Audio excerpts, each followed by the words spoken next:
Hi, I'm Mrs. Maynard, and I will be reading The Night Before Christmas by Natasha Wing. 'Twas the night before Christmas, with too much to do.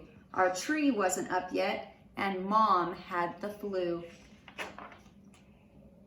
Our cookies were burned. There were presents to wrap. Mom sniffled, "What I need is a long winter's nap."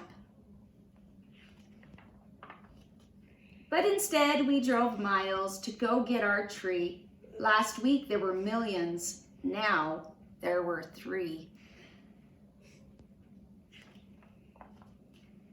Dad tied the tree to our car. "This will just have to do." Mom nodded glumly and sneezed, "Achoo!"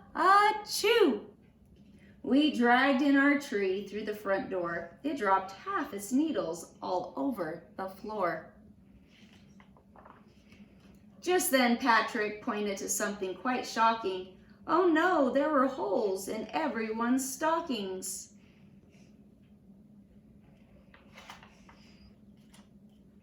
Instead, we hung socks by the chimney with care. I hoped that St. Nick would fill up my spare. Things will get better, I thought as I crawled into bed.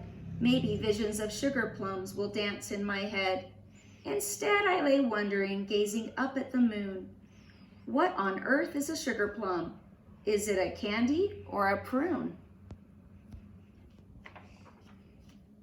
Early the next morning, I woke up from a dream. "Be careful, Harold," I heard my mom scream. Out on the lawn there arose such a clatter. I sprang from my bed to see Dad on a ladder. He was stringing up lights on the rooftop and gutters, outlining the railings and windows and shutters. When he plugged in the cord, not a single light lit. Did we have extra bulbs? Yes, but none of them fit. So off to the mall our family did drive. When Dad saw the crowds, he gasped, "Sakes alive!" We searched every store. All the lights were sold out, but I found something for Grandpa, Silly Gilly, the trout. Finally all done with our last-minute shopping, we flew past the food court without even stopping. "But I want to see Santa," Patrick said with a whine. We pushed through the crowd. Wow, what a line. It wrapped round the counters and down the first floor, then wound through kids' clothing and out the front door. After waiting for hours, at last our big chance. Santa roared, "Ho, ho, ho!" Then Pat wet his pants. "Let's go home," we all cried, Mom, Patrick, and me. Even jolly old Dad sighed and said, "I agree." So on the way home, we sang the Jingle Bell song. All the while I was thinking nothing else could go wrong. When what to our wondering eyes should appear but a gigantic mess, that much was clear. The tree was knocked over, my snow globe was shattered, ornaments were broken, tinsel was scattered. "Bad kitty," I shouted. Then Mom started to weep. "Christmas is ruined and I need some sleep."